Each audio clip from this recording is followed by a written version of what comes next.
미술관 좋아하세요? 미술관에 걸린 작품이 유명하다고 하는데 이게 왜 유명한 건지 또 무엇을 의미하는지 고개가 갸웃갸웃하게 될 때가 있죠. 그럴 때는 도슨트의 설명을 들으면 그제서야 아 하고 고개가 끄덕여집니다. 여기에 역사와 미술사를 공부하며 10년여간 세계의 미술관을 탐사해온 이가 있습니다. 그림에 담긴 역사와 사회 문화 그리고 사람들의 성격과 심리까지 조근조근 이야기해 주는데요. 우리는 왜 미술관에 가야 할까요? 미술사학자 안현배 작가의 이야기 들어봅니다.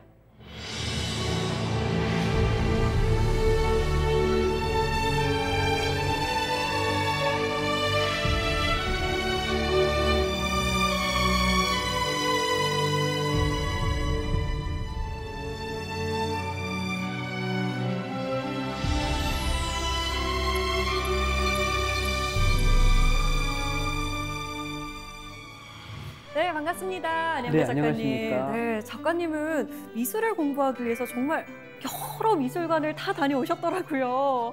정말 부럽습니다. 예, 어떻게 하다 보니까 그렇게 됐는데 사실은 취미 삼아서 미술관을 다니다가 그 미술들이 좋아서 나중에 전공이 바뀌어진 경우이기 때문에 어떻게 보면 미술관에서 직접 봤던 작품들 덕분에 지금 여러분들에게 뭔가 말씀을 드릴 수 있을 만한 얘기가 생기지 않았나 싶습니다. 자, 그러면 오늘 인문학자의 눈으로 본 미술 함께 미술관으로 떠나볼까요? 오늘 강연 잘 부탁드립니다.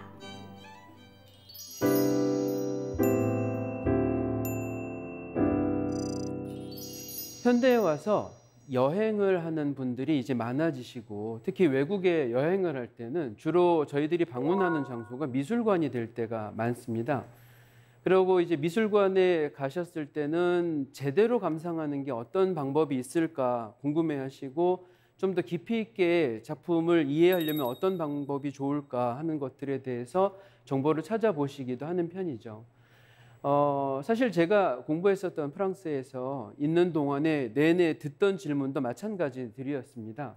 미술관에서 우리가 길을 잃는 것도 물론 문제겠지만은 어떻게 하면 놓치지 않고 어떻게 하면 제대로 된 작품 감상을 할 수 있을까 하는 것들이죠. 그런데 거기에는 동시에 이 방대한 정보가 있어서 그걸 제대로 아는 것이 약간 부담스럽다는 점이 하나가 있고 두 번째 것은 왜 이렇게 미술관을 가야 되는지는 사실은 우리들 모두가 다 궁금해하는 점이에요. 미술관에 가서 과연 우리는 뭐를 얻을 수가 있을까? 제가 경험했던 것을 대상으로 여러분들하고 이런 이야기를 조금 해보도록 하겠습니다.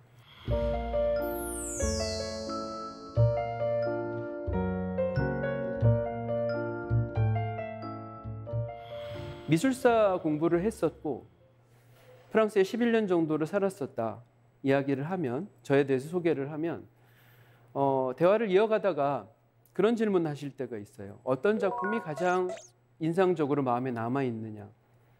그리고 루브르 같은 데를 가게 되면 뭐부터 보면 가장 좋을까. 모나리자 말고 뭐 이런 얘기들이죠.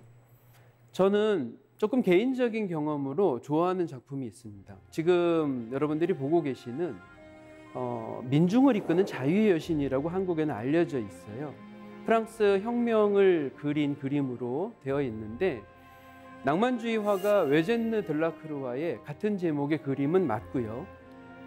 다만 저희들이 잘 알고 있는 1789년의 프랑스 대혁명이 아니라 1830년에 다시 벌어지게 된 프랑스 혁명을 담고 있습니다.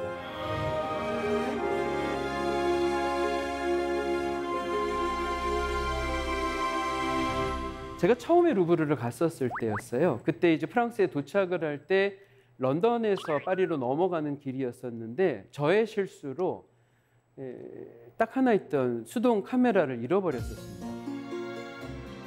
사실은 미술관에서 사진 찍을 수도 있고 감상을 실제로 내 눈으로 할 수 있다는 거 되게 흥분을 해서 갔었던 길에 사진기를 그렇게 허무하게 첫날 없어지고 나니까 사진기 없어지고 나니까 뭔가 의욕도 없고 굉장히 좀 상태가 안 좋았었어요, 저한테. 그러다가 하루 반 정도 꼬박 지나고 나서 약간 이제 그러면 안 되겠다, 뭐라도 좀 용기를 가져야겠다 그러고 뒤늦게 갔던 루브르 박물관이었었거든요.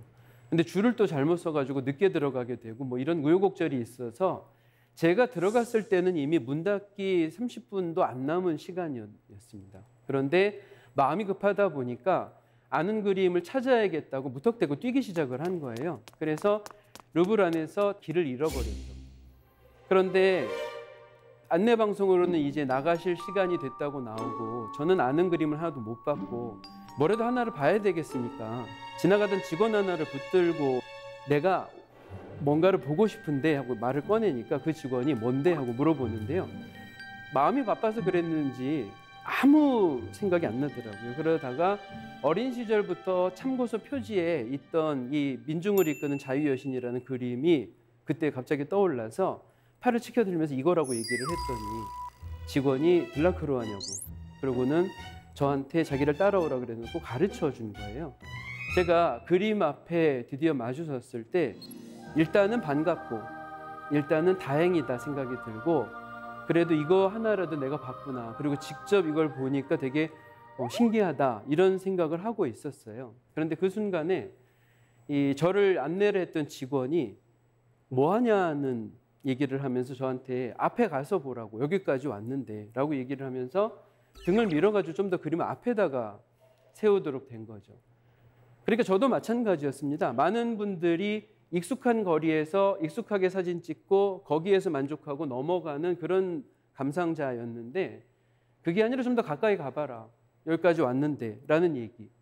그 여기까지 왔는데 라는 얘기와 가까이 가봐라는 얘기를 듣고 그림 앞에 섰을 때 이게 거리가 가까워지니까 그림을 그렸던 화가의 붓이 어떻게 지나갔는지 그 길이 보이고 고쳐서 다시 그린 흔적이랄까 안 그러면 고민을 하면서 여러 가지 색깔들이 섞여 있는 거랄까 하는 것들을 책에서보다 훨씬 더 선명하게 보기 시작을 했습니다.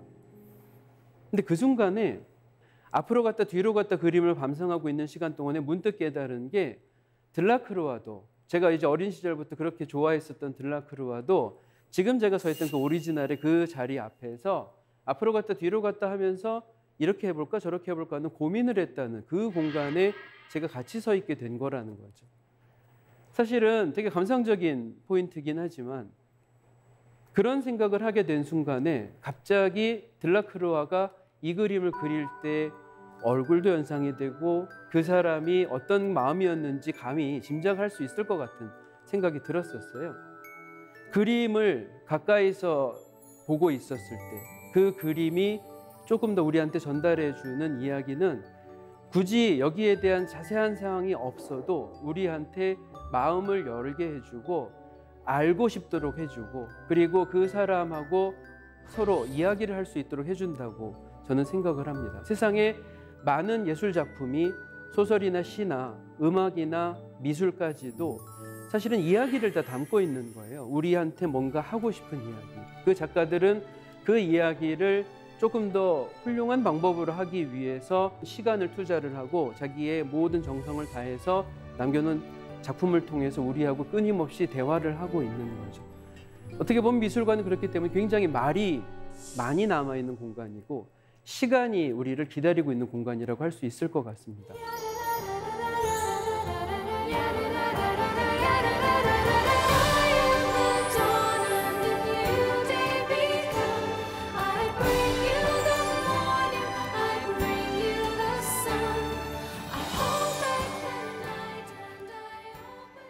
렘브란트라는 화가가 있습니다. 자기 자화상을 특별히 많이 그렸던 사람이었어요.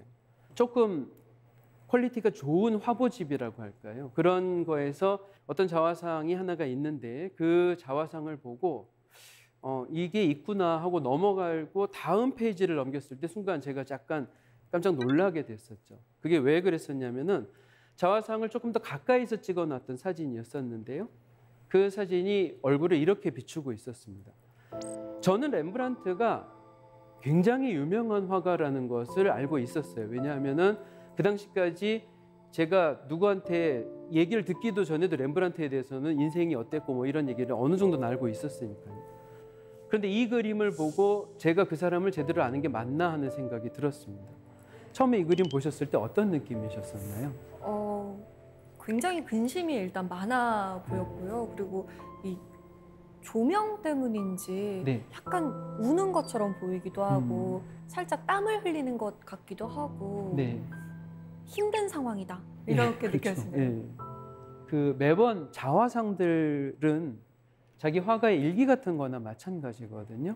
렘브란트는 자기 생애 기록을 약간 기록을 남기고 일기를 쓰듯이 그림을 그린 것 같아서요. 지금 굉장히 힘든 순간이었던 것은 사실이기 때문에 가까이 접근해서 관찰하는 것만으로도 지금 아나운서분께서 느끼셨던 그 부분들이 정확하게 전달이 된다고 보실 수 있을 것 같습니다. 이 사람이 어땠길래 자기 스스로의 얼굴을 그릴 때 이렇게 참혹하게 그릴 수가 있었을까 하는 생각이 들었던 거죠. 눈에는 피곤함, 고집을 부리고는 있지만 피곤함, 그리고 약간 술을 계속해서 많이 먹어서 생겼을 것 같은 그 피부의 여러 가지 문제들, 또 홍조가 되어 있는 것, 그리고 나이 탓에 처져 있는 피부 뭐 이런 것들이 이 사람이 자기를 자랑스럽게 표현하고 있는 게 아니구나 하는 생각을 하게 됐습니다. 그리고 나서 뒤늦게 렘브란트에 대해서 찾아봤더니 이제 재밌는 게 이런 게 있는 거예요. 나이가 30대 때 이미 네덜란드를 비롯해서 전체 유럽의 가장 유명한 초상화 화가 중에 한 명이었습니다. 고급스러운 또 고위직의 사람들의 초상화를 그려줌으로써 해서 자기가 경제적인 뭐 부도 있었고 그리고 사회적으로도 명성이 대단한 사람이었죠. 그런데 이 사람이 30이 넘어가서 그렸던 그림들을 조금씩 더 자기 작가로서의 고집을 부리다가 많은 사람들한테 약간 외면을 당하게 되고, 그리고 슬럼프를 자기가 가졌던 것이 결혼했었던 아내가 병으로 사망을 하고, 또 자기가 낭비벽이 심해서 흥청망청 썼던 돈 때문에 경제적으로 파산을 하게 되고, 그리고 아내랑 사이에서 낳았던 자식들이 몸이 약해서 하나하나 일찍 사망을 하고 자기가 다 장례를 치러줘야 되는 일이 벌어지게 됩니다.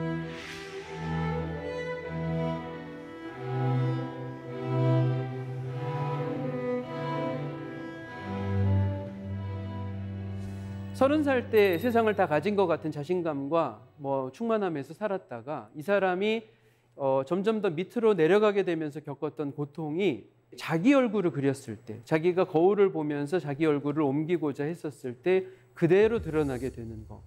렘브란트의 그림에서 느껴졌던 것은 바로 그런 슬픔이나 아니면 그런 의외의 자기 성찰에 대한 거였습니다. 사실은 자화상이라는 것은 누구한테 보여줘야 되는 것이 아니기 때문에 이게 그림을 그렸을 때 그 사람의 가장 솔직한 이야기를 들을 수 있는 거나 마찬가지거든요. 그렇기 때문에 렘브란트 이 그림을 보고 제가 미처 알지 못했던 게 하나가 있었던 거죠.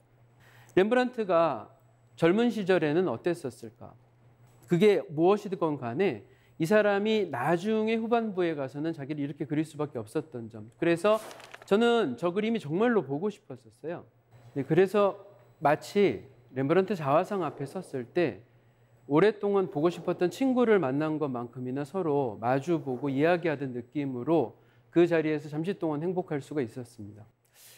세상 어떤 일이 뭔가 복잡한 절차를 거치지 않고 우리들한테 충분히 즐거움과 의미를 줄 수 있다고 저는 지금 여러분들한테 말씀을 드린 건데요. 그럼에도 불구하고 사실은 이제 형식이라는 게 있어서 어떤 순서와 어떤 포인트를 알고 있었을 때 우리가 그들을 조금 더 잘 이해할 수 있는가에 대한 이야기는 그래도 제가 공부했던 이야기를 전달을 해드려야 될 것 같습니다.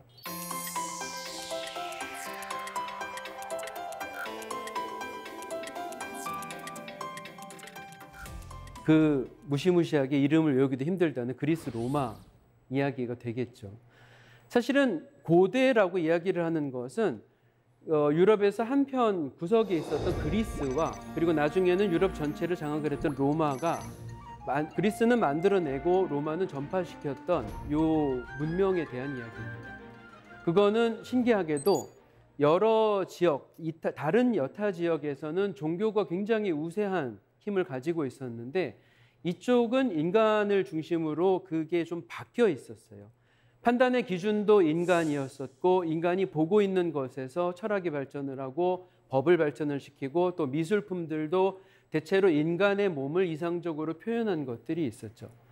루브르가 가지고 있는 여러 유명한 작품들 중에서 또 하나의 이 스타급에 해당하는 밀로의 비너스라는 저 조각 작품은 팔이 비록 떨어져서 없음에도 불구하고 얼굴에 있던 조형미나 안 그러면은 몸과 이 아래 하체를 싸고 있는 옷들의 부분에서 그리스 사람들이 어떤 데 중점을 두고 있었는지를 정확하게 나타내고 있습니다. 저런 이상적인 아름다움, 그러니까 비너스라고 이야기를 하기 때문에 기꺼이 저런 아름다움이 허용이 되는 거고, 그리스 사람들은 실제로 이 사람이 어떻게 생겼는지보다 가장 조화와 이상적인 거에 결정체가 뭔지를 보여주는 것으로서 미술의 근거를 찾았습니다. 밑에 있는 옷의 주름에 대한 것은요, 좀 더 자연스럽고 우리가 만물, 지상의 것들을 관찰하는 방식을 보여주는 거였었죠. 그렇기 때문에 신기하게도 나중에 이 미술학교에 들어가는 입시 시험에서는 저 옷 주름을 그리는 게 반드시 필수 과목 하나에 들어갈 정도로 굉장히 중요하게 서양 사람들의 머릿속에 남게 됩니다. 여성이 밀로의 비너스라면은 바티칸에 있는 벨베데레 정원에 보관되어 있는 저 벨베데레 아폴론이라고 하는 저 조각 속에 이상적인 남성은 이런 아름다움이 있어야 된다는 그리스 사람들의 생각을 보여주게 됩니다. 저희들은 저 조각들을 보면서 그러니까 많은 사람들이 스케치를 하고 인체에 대한 것을 연구하고 그것으로서 그림을 묘사하는 방법의 기초를 닦게 되는 거죠.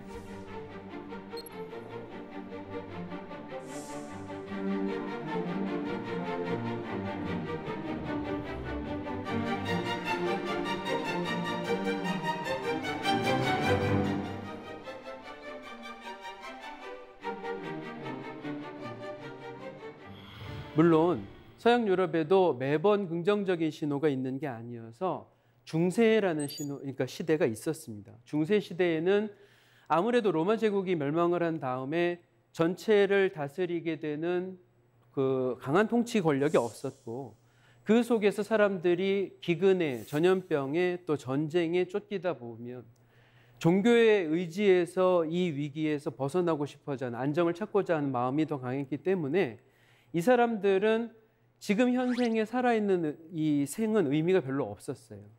그러다 보니까 살아있는 생은 추함과 또 약함과 금방 지나가는 짧음에 대한 얘기가 되고, 우리가 죽고 나서 천국으로 가는 거에 대한 주제가 항상 사람들에게 깊이 의미를 두는 것으로 됐었죠. 그렇기 때문에 중세는 유달리 죽음에 관계된 예술들이 많이 있습니다. 해골이나 아니면 죽은 사람들에 대한 묘지나 안 그러면 성당에 있는 조각들은 죽은 이후의 영혼들을 담고 있는 거였죠.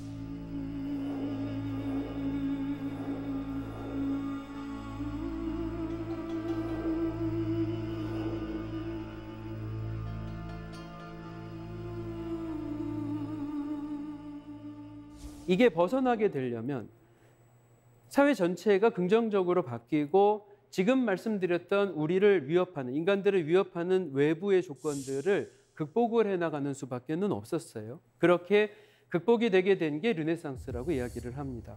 바로 그래서 어떤 사람들은 고전 그리스 로마 시대는 너무 멀리 떨어져 있고 중세가 1000년이나 자리 잡으니 미술이 제대로 발전을 한 것은 르네상스 때부터다라고 주장하는 사람이 있을 정도입니다. 르네상스가 처음부터 모든 것을 극복한 것은 아니에요. 종교 미술에 관해서 지금 보고 계시는 마에스타라는 그림은 이 성모 마리아, 어머니이신 마리아가 아기 예수를 안고 천사들이 있는 가운데 우리하고 소통을 하고 있는 그런 장면이에요. 이 장면 굉장히 유행을 했었고 이탈리아 토스카나 지방에서 특히 많이 그려졌던 이 그림은 사실은 마리아라고 얘기를 하니까 마리아라고 보이지 그냥 죄송스럽긴 해도 얼굴만 보면은 남성인지 여성인지 구분이 모호합니다. 바로 그 지점이죠. 중세 미술의 흔적이 남아있다는 거는요. 르네상스가 아직 본격적으로 시작하기 전이거든요.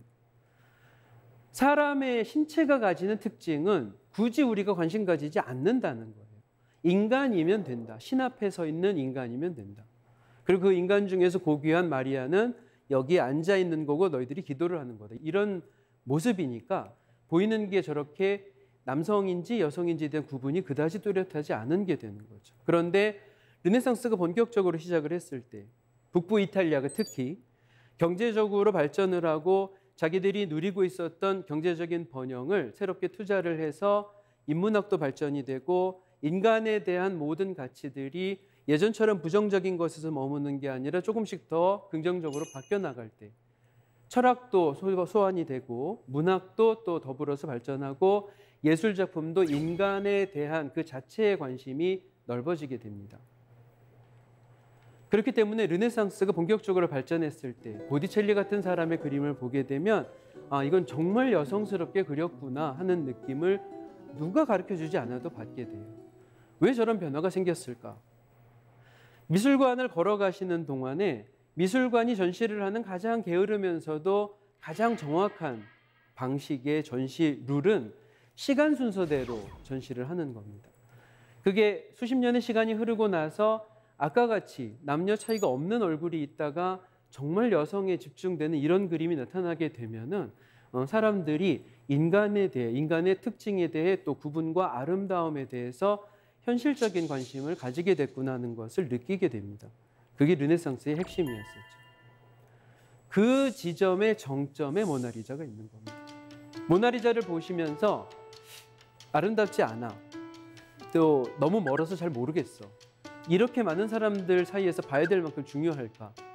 저도 똑같았습니다. 그거 역시도요. 그런데 르네상스를 대표하는 모나리자는 그거 자체가 다른 그림을 압도할 정도로 아름다워서가 아니라 르네상스가 어느 정점까지 발전하는 동안에 그 발전 과정의 모든 성과를 다 거기에 담아있기 때문이에요.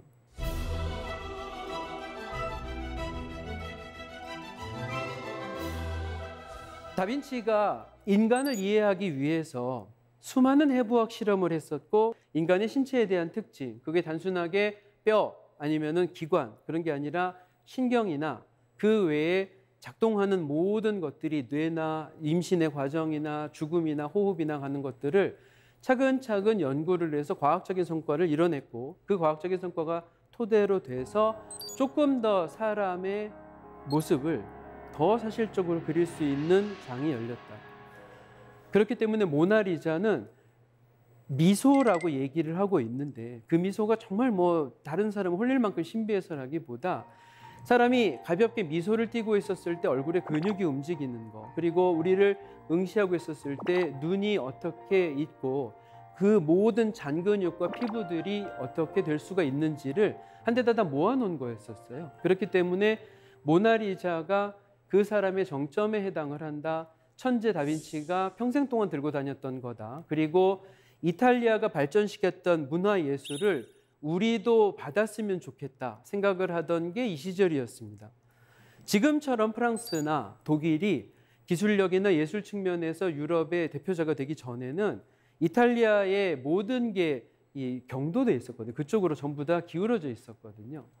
바로 그 시점에서 다빈치가 은퇴하고 일자리가 없다는 얘기를 듣고 프랑스의 왕이었던 프랑스와 1세가 자기의 궁으로 초대를 해서 스승으로 삼았던 말년 4년의 시간 동안 다빈치가 자기가 갖고 있던 그림들을 전부 다 갖고 갔었기 때문에 지금도 루브르가 자연스럽게 모나리자를 다빈치의 유산으로 프랑스가 다빈치를 품었다는 이유 때문에 전시를 할 수가 있게 된 거죠.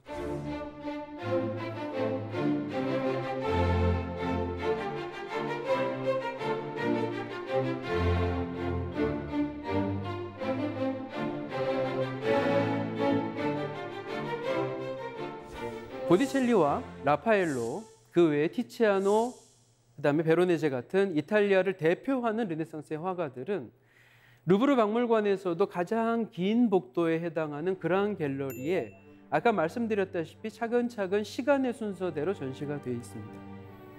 문득 그런 걸 생각하실 수가 있는 거죠. 저 복도를 걸어가시는 동안 걸려있는 그림들은 지금 100년이 넘는 시간 동안 거의 바뀌지 않습니다. 그 시대를 대표하는 것으로서 누구나 인정하는 작품들이거든요. 그 작품들이 보여주고 있는 건 뭘까? 지금 우리가 걸어가고 있는 그 복도에 걸음걸음마다 시간이 같이 지나가고 옆에 그림으로 옮겨질수록 사람들이 어떤 점에 더 중점을 두고 어떤 점을 더 아름답고 더 우리가 보고 감탄할 수 있을 만한 기술을 발전시켰는가. 그거는 사람들이 예술을 대하는 태도, 그리고 어디에 집착을 했었고 또 어떤 점을 가치 있게 봤는지를 쉽게 알 수 있는 구조로 돼 있다는 거예요. 여러분들에게 제가 지금 열심히 말로 떠드는 것보다 이 복도를 지나가시면서 그림들의 이 변화 과정을 관찰하시는 것만으로도 르네상스가 얼마나 이탈리아에서 대단한 성과를 거둔 것이고 저렇게 그림이 발전되는 게 프랑스를 비롯해서 다른 유럽에 얼마나 부러움을 샀고 영향을 줬었는지를 여러분들은 이해를 하실 수가 있습니다.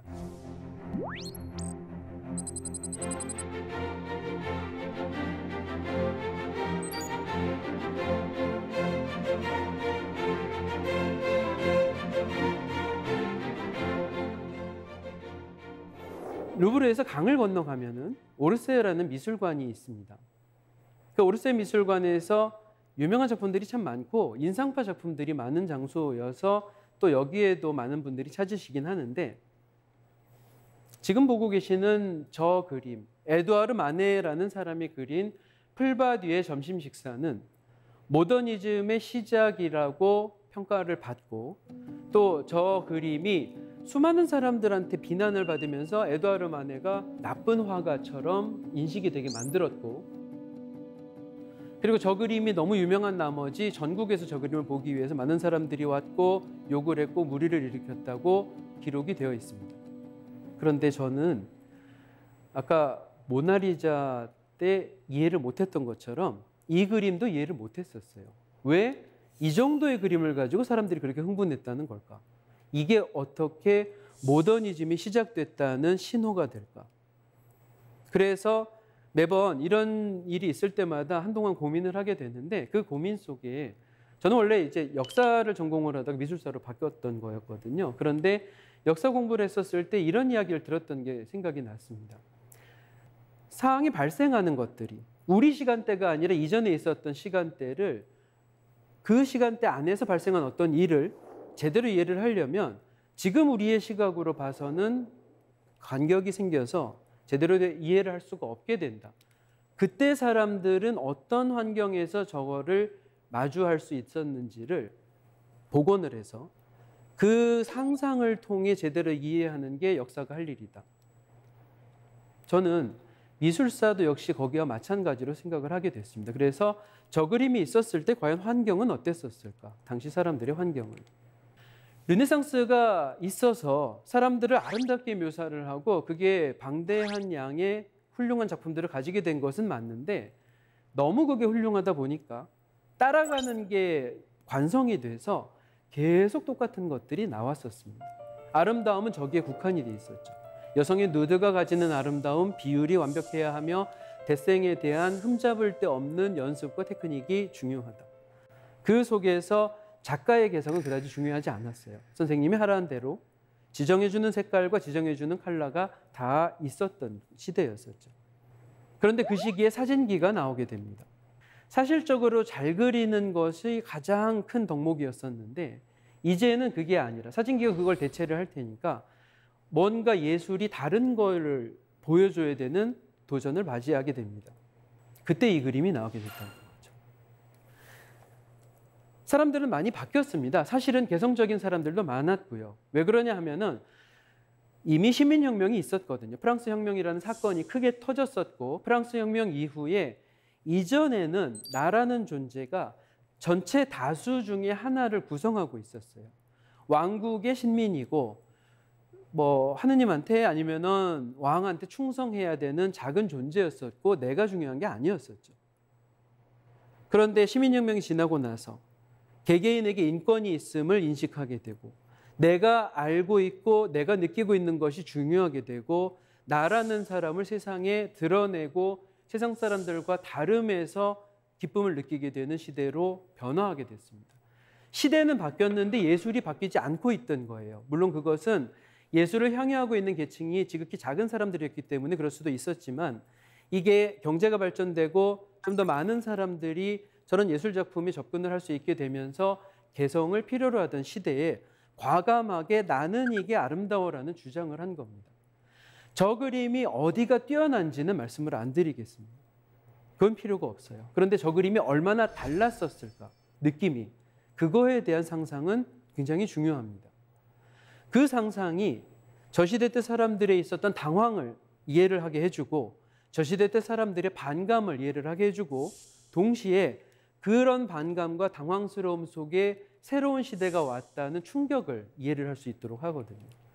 당시에는 신사라고 한다면 저 그림 앞에서 큰 소리로 더 흥분해서 욕을 해야 신사라고 이야기를 할 정도로 신문에 저런 만평이 실릴 정도로 사람들은 저 그림에 거부감, 적대감이 있었는데 저 그림의 뒤를 이어서 젊은 작가 그룹이라고 무명의 젊은 작가 그룹이라는 그룹의 전시회에 이런 그림이 등장을 하게 됩니다. 클로드 모네라는 화가의 해돋이의 인상이라는 그림이죠.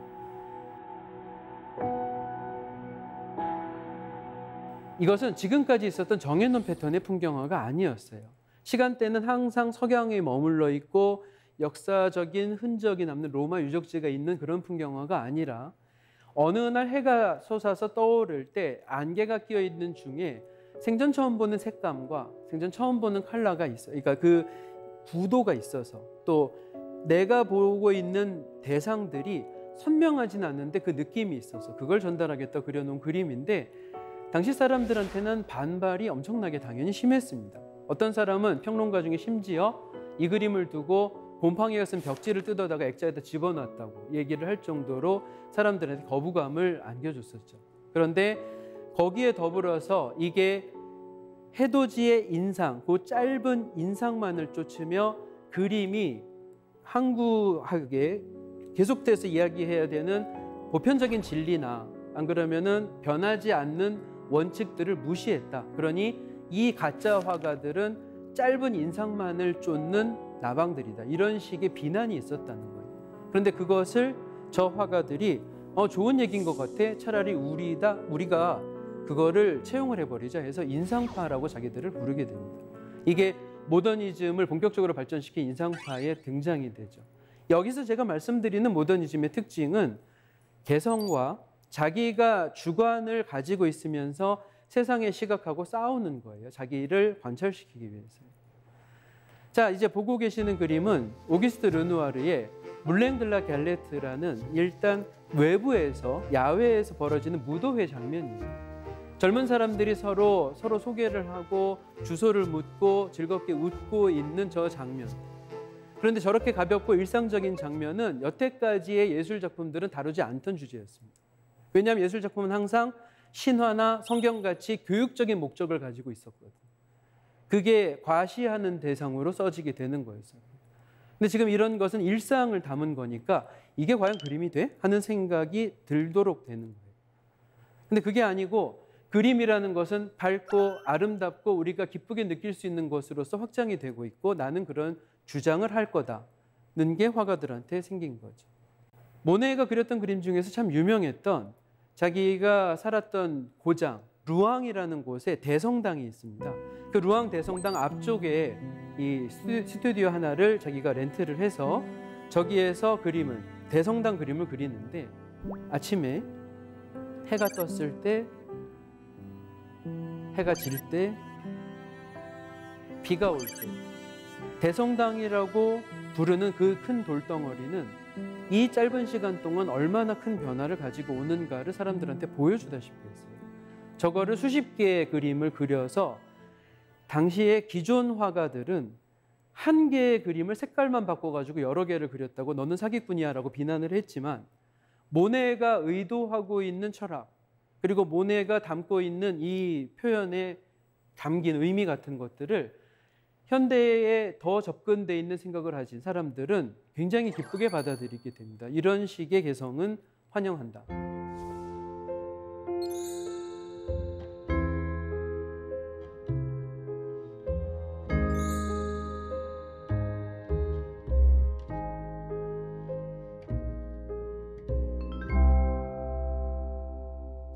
예전에 있었던 전통 화가들한테서는 국가가 그 그림을 사줘야 되거나 교회가 그 그림을 사줘야 되는데 거기에서만 머무는 게 아니고 시장에 판매를 하고 좀 더 넓게 사람들을 끌어들여서 그림을 당신도 구매할 수가 있다고 생각하게 해주는 화상이라는 그룹, 갤러리를 가지고 있는 저 특정 직군이 생기게 됩니다.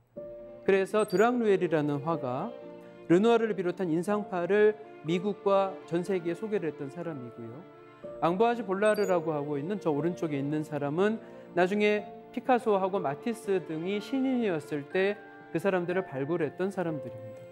이 사람들한테서요, 이제 재밌는 한 가지 작동이 벌어지게 되죠. 르랑루엘도 그랬고 볼라르도 그랬는데 그림을 처음에 그냥 사는 거예요. 그리기 전부터. 내가 어느 날 너를 위한 전시회를 할 거고 그런 이벤트를 할 건데 그때까지 그림을 몇 개를 그릴 수가 있을까 하고 물어보는 겁니다. 당신이 그리고 싶은 걸 다 그려라. 파는 건 내가 알아서 하겠다. 근데 이거는 정말 달라지는 겁니다. 그 이전에는 주문 생산제였어요. 그림을 주문하는 사람이 여기에는 마리아가, 여기에는 예수가, 여기에는 천사가 있어야 되고 색깔은 뭘로 해야 되고 크기는 어때야 되고 어떤 재료를 써야 된다 등등을 결정을 하고 맨 마지막에 화가가 검사를 받아야 되는 그런 상태였습니다. 그래서 요거는 색깔이 마음에 안 들어요. 좀 고쳐주세요가 가능한 거죠. 그때는 클라이언트한테 모든 게 달려 있었어요. 화가가 자기의 개성을 이야기를 하려면 설득을 해야지만 가능했었죠. 근데 지금은 그게 아닙니다. 설득을 하는 것은 화가의 그 작품을 끝내놓고 나서 저 사람들이 하는 일이에요. 그러니까 예술 작품도 일종의 자본주의 사회에서 상품이 되도록 만들어준 사람들이 저 사람들이고 예술가들에게 자기의 개성을 담아서 본연의 자기 의도로 작품을 만들 수 있도록 길을 열어준 사람들이 됩니다. 그렇게 해서 현대가 시작이 되는 거죠. 그림은 보여줘야 되는 것에서 시작을 했었어요. 교육을 위해서 이게 아름다움이다라는 규정을 위해서요. 그게 교회에서 아니면은 권력을 가지고 있는 사람들한테 쓰여졌고 그것을 국민들한테 전달을 하고 있었습니다. 사람들은 아 이게 아름다움이구나 하고 객관적으로 다 알고 있는 사실을 나도 학습을 하는 방법을 택해서 그림을 감상했었어요. 미술관들은 그걸 그대로 다 보여줍니다. 그런데 미술관이 길게 시간을 끌어올수록 사람이 각자의 개성을 가지고 발전하는 게 나타났고 그 사람의 각자의 개성들이 그림들을 꾸미는 작가들만큼의 개성가들의 개성만큼이나 다양해졌을 때 나는 이게 아름다워, 나는 이게 싫어라는 얘기도 할 수 있게 되는 거예요. 미술관은 그것들을 한 번에 전체 다 저희들이 관찰하고 저희들이 그것을 느끼도록 해주는 공간이 됩니다. 그렇기 때문에 아까 제가 말씀드렸던 것처럼 수많은 이야기를 담고 있는 거예요. 동시에 미술관은 우리들한테 아까 말씀드렸던 것처럼 그냥 접근하고요. 그리고 가까이 다가가고 다른 각도를 가지고 감상을 하는 그 순간부터 내가 작가하고 개개인으로 만나는 일종의 만남의 장소 같은 역할을 한다고 말씀을 드렸고 지금 살짝 설명드렸던 그런 순서와 의미 같은 것들이 장애물을 제거를 해서 작품의 본질에 좀 더 다가갈 수 있도록 해준다는 말씀도 드렸습니다. 자, 이제 그런 것이 지식에 대한 측면, 의외의 발견에 대한 것들에서 머물러 있을 수도 있어요. 그런데 한 가지만 얘기를 더 드리고 싶습니다. 루브르에서 그 수많은 게 있어서 몇 초 동안만 봐도 뭐 어느 정도 시간이 걸린다고 위협을 하는 그 수많은 소장 작품들 중에서도 제가 제일 좋아하는 것은 푸시케와 아모르라고 하는 안토니오 카노바라는 이탈리아 조각가의 조각입니다. 대리석으로 만들어져 있는 연인을 보여주고 있고요. 푸시케와 아모르는 그리스 신화에서도 유명한 에피소드이기 때문에 아마 여러분들도 찾아보시면 재밌으실 겁니다. 둘 사이에 이루어질 수 없는 사랑이었었고 저거를 방해하는 게 역설적이게도 아모르의 엄마였던 사랑의 여신 아프로디테였어요. 비너스. 재밌죠? 자기가 사랑의 여신이면서 자기 아들 사랑은 방해하는 거니까요. 그런데 저 젊은 연인이 그거를 극복하고 끝내 서로 용기를 내기로 결심했던 순간을 해놓은 겁니다. 많은 이 명령이 하달이 됐었을 때 푸시케가 그거를 억지로 겨우 지탱을 하다가 맨 마지막에 죽음의 잠에 빠져서 버려져 있었거든요. 그거를 구출하러 갔던 아모르가 자기의 연인을 끌어안고 이제부터는 엄마에 대항을 해서 내 사랑을 지키겠다 결심했던 그 순간이에요. 근데 그 순간의 연인을 조각을 했었을 때 저는 이 조각가가 사람이 첫사랑에서 느끼고 있는 그 감정 그리고 상대방을 아끼고 사랑이라는 게 어떤 건지 이해를 할 것만 같고 그 사람이 소중해서 그거를 표현하고 싶었던 모든 거를 저 조각 안에 담고 있다고 보입니다. 왜냐하면 소녀는 자기를 안고 있는 날개 달린 아모르의 얼굴밖에 보이지 않아요.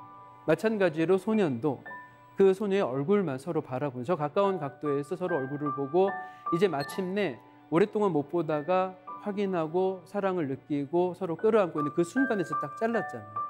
우리들한테 저 조각을 보면서 대리석으로 이 정도 만들다니 대단한데 하고 지나가는 게 아니라 문득 멈칫하게 만듭니다.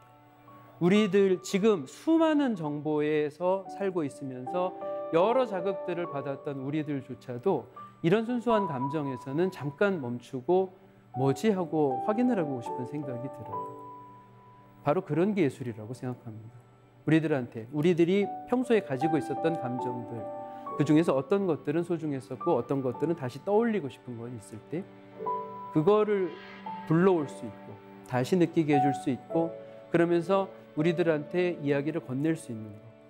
나는 이렇게 생각하는데 당신은 어때? 라고 초대할 수 있는 것. 저는 그런 것들이 예술작품으로 미술관에 있다고 생각을 합니다.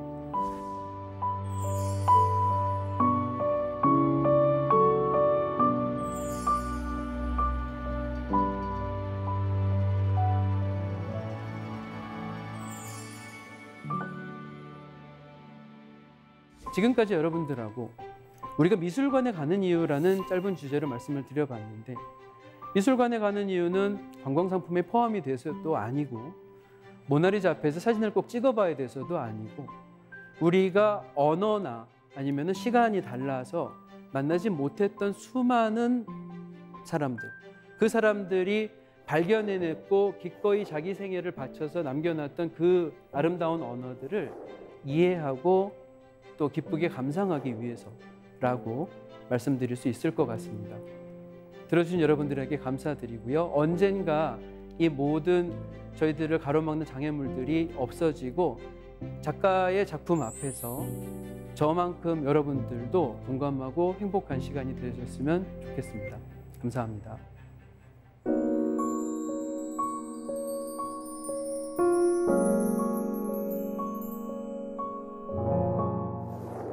네, 강연 정말 잘 들었습니다. 감사합니다. 네. 들으면서 진짜 정말 작가님이랑 네. 미술관 한 번만 갔으면 좋겠다라는 생각이 들더라고요. 네, 저도 안내해드리면 좋을 것 같습니다. 게다가 네. 또 해외 미술관 얘기를 듣다 보니 네. 정말 가고 싶어졌어요. 지금은 뭐 움직일 수가 없으니까 네. 아무래도 조만간 빨리 나아졌으면 하고 생각이 듭니다. 네, 그런 날이 오기를 정말 기대해 봅니다. 자, 그럼 사사기 공동체 여러분께서 질문을 미리 보내주셨는데요. 한번 볼까요? 오유찬님의 질문입니다. 안녕하세요. 저는 미술에 관심이 많은 학생인데요. 미술에 대해 잘 모르는 사람들에게 알려줄 만한 나만의 보석 같은 화가가 있다면 어떤 화가가 있을까요? 그 이유도 궁금합니다. 네. 작가님이 정말 아끼는 네. 그런 보석 같은 화가는 누구인가요? 화가들의 경우에는 사실은 한 명을 고르는 게 좀 미안해가지고 못할 것 같은데 조각가의 경우에 직접 이제 가서 보시게 되면 이탈리아 로마에 보르게제라고 미술관이 있어요. 그 미술관 안쪽에 베르니니라는 이탈리아에서 정말 자랑스러워하는 바로크 시대 조각가가 있어요. 근데 이 사람의 조각 작품은 여러분들이 실제로 눈으로 보셨을 때 정말 신기하고 어떨 때는 겁이 날 만큼 정교하거든요. 이게 사람의 몸을 아름답게 만들 수 있는 극한치가 뭔지를 보여주는 조각들이에요.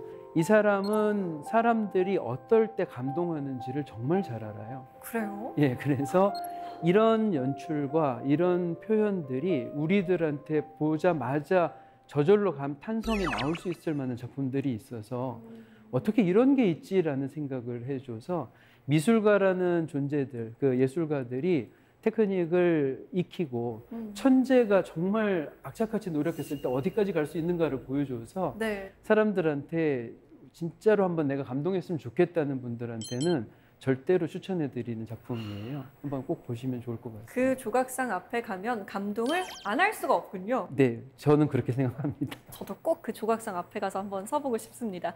자, 두 번째 질문 받아보겠습니다. 이슬아 씨의 질문입니다. 언콘택트 시대이기 때문에 실제 미술관에 가기보다는 사이버상에서 작품을 감상하게 되는 경우가 많습니다.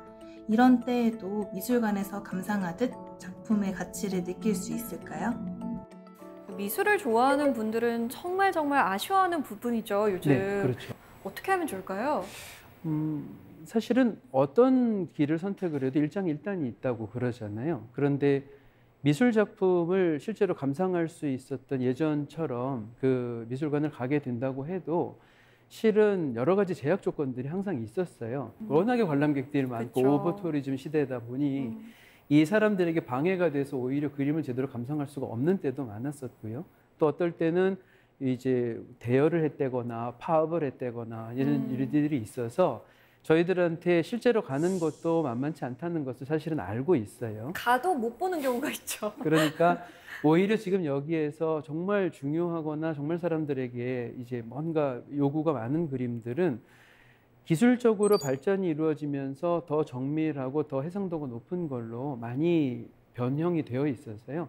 지금은 그걸 오히려 꼼꼼하게 찾아보셨을 때 실제 미술관에서 보셨던 것보다 더 상세하고 어떻게 보면 색감들도 더 적당하도록 감상을 오히려 할 수가 있으세요.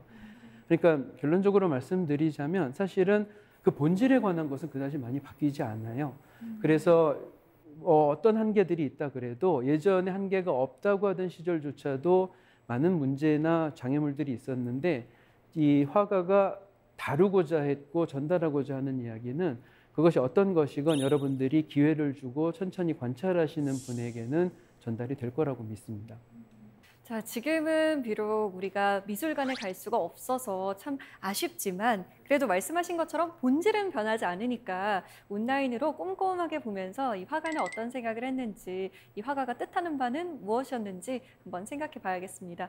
네, 오늘 강연 정말 잘 들었습니다. 고맙습니다.